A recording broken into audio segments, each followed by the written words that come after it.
Hello मित्रांनो, एके कलेक्शनमध्ये तुमचं स्वागत आहे। मित्रांनो, देवादिदेव महादेवांचे खूप भक्त आहेत। त्यातील एक खूप भोळा भाबडा महादेवाचा भक्त होता। त्याचे नाव स्वतः देवादिदेव महादेवांनी ठेवले होते। मित्रांनो, व्हिडिओ शेवटपर्यंत बघा। महादेवाची कृपावर तुमच्यावर सदैव असेल। प्राचीन कथेत लिहिले त्यानुसार तो एक जंगलातील शिकार करणारा एक शिकारी होता। तो जंगलात शिकार करायला रोज जायचा। एक दिवस तो जंगलातील शिकार करून परत घरी जात असताना त्याची नजर एका मंदिरावर पडते। ते मंदिर देवादिदेव महादेवांचे मंदिर होते आणि तो दर्शन करण्यासाठी मंदिरात गेला आणि महादेवाची पिंड बघून त्याला महादेवाबद्दल खूपच मनात प्रेम आले। त्याला वाटले हा शिवलिंग तर खूप अद्भुत आहे। पण त्याच्या लक्षात आलं की आपण कोणत्याही मंदिरात गेल्यावर देवाला काही ना काही दान करायला पाहिजे। तो विचार करू लागला की देवाला मी काय दान करू। तो मनात विचार करू लागला, माझ्याजवळ तर जंगलातील शिकार केलेलं मांस आहे। आता हेच मी दान करतो। आणि त्याने ते मांस शिवलिंगावर अर्पण केले आणि खुश होऊन घरी निघून गेला। त्या शिकाऱ्याने अर्पण केलेले दान महादेवाने स्वीकारले आणि तो रोज असे महादेवाला मांस अर्पण करू लागला। या मंदिरात एक ब्राह्मण पुजारी होता। त्याचं घर खूप लांब असल्यामुळे तो रोजच खूप येऊ शकत नव्हता। तो 15 दिवसातून एकदा मंदिरात येऊन मंदिराची साफसफाई करून पूजा अर्चना करून घरी निघून जायचा। मग दुसऱ्या दिवशी ब्राह्मण पुजारी मंदिरात आला तेव्हा त्याला महादेवाच्या पिंडीवर ठेवलेले मांस दिसले। ते पाहून ब्राह्मणाला खूप वाईट वाटले आणि ब्राह्मण पुजाऱ्याने मंदिराची पूर्ण सफाई करून पूजा पाठ केली आणि देवाची माफी मागून तेव्हा यानंतर असं काही होणार नाही म्हणाला आणि जंगलातील कोणत्या तरी जनावराने हे काम केलं असेल, माफी असावी देवा म्हणून सर्व काम करून तो घरी निघून गेला। दुसऱ्या दिवशी तो शिकारी परत मंदिरात आला। त्याला मंदिरात खूप घाण झाली आणि पूर्ण मंदिर पाण्याने धुवून काढायला हवे असे महादेवाच्या पिंडीसमोर बोलत होता। तो म्हणत होता, हे सगळे ठीक आहे, पण मला मंदिर धुण्यासाठी पाणी आणायला माझ्याजवळ काहीच नाही। मग आता काय करू। त्याला तर मंदिर साफ करायचे होते, महादेवाची पिंड धुवून काढायची होती। तो म्हणाला, मंदिराच्या कडेला एक नदी होती आणि त्याने विचार केला नदीमधील पाणी तोंडात धरून आणायचे आणि महादेवाची पिंड आणि मंदिर साफ करून घ्यायचं म्हणून त्याने नदीवर जाऊन तोंडात पाणी भरून आणायचा आणि ते पाणी आणून महादेवाची पिंड आणि मंदिरे साफ केली आणि रोजच्या प्रमाणे महादेवाला त्याने मांस अर्पण करून घरी निघून गेला। मग दुसऱ्या दिवशी तो ब्राह्मण मंदिरात आला। त्याला आणखीन पण मंदिरात अगोदरच्या सारखेच मांस दिसले। त्याला खूप राग आला आणि त्याने पूर्ण मंदिर स्वच्छ धुवून पूजा पाठ मंत्र बोलून पूर्ण विधी करून त्याने मंदिराची शुद्धीकरण केले। ब्राह्मण पुजाऱ्याचे डोळे भरून आले होते। त्याला समजले नव्हते की हे काय होत आहे।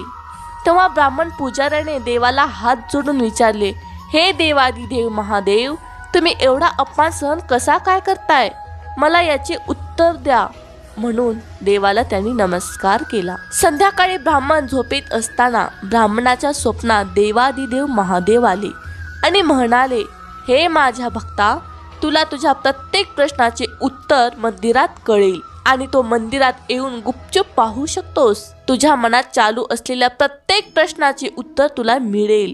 आणि त्याचप्रमाणे ब्राह्मण सकाळी उठून मंदिराकडे निघाला आणि मंदिराच्या कडेला एका आडोशाला तो लपून बसला।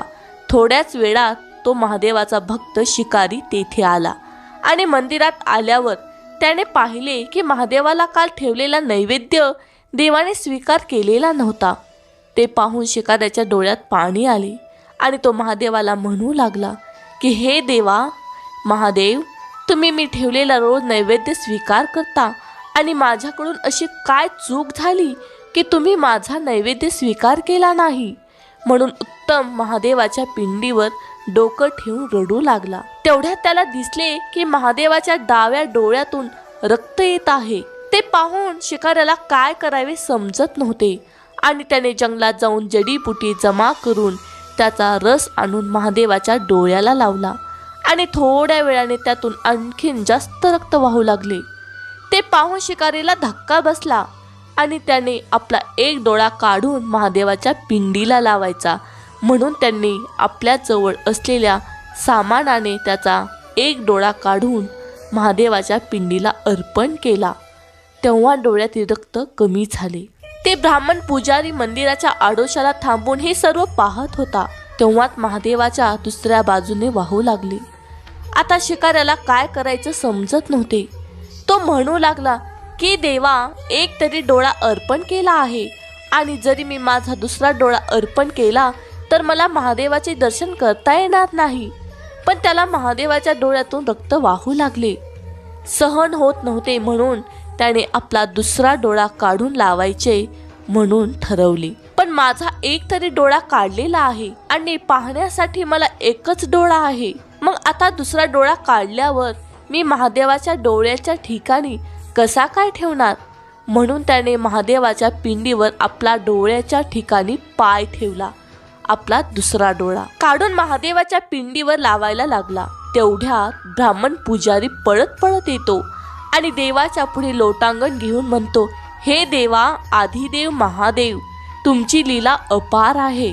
म्हणता तेथे देवादिदेव महादेव प्रकट झाले आणि पुजाऱ्याला म्हणाले, हे ब्राह्मण पुजारी, हा माझा प्रिय भक्त आहे आणि त्याच्या भक्तीमुळे मला त्याने चढवलेला नैवेद्य सुद्धा स्वीकार करावा लागला।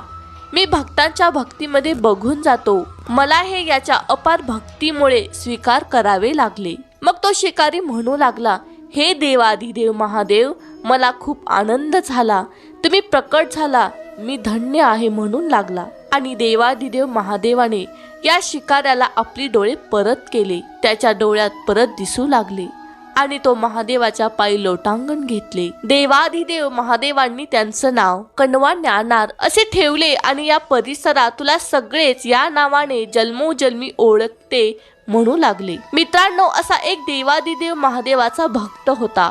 मित्रांनो, तुम्हाला हा व्हिडिओ आवडला असेल तर कमेंटमध्ये हर हर महादेव म्हणून नक्की लिहा।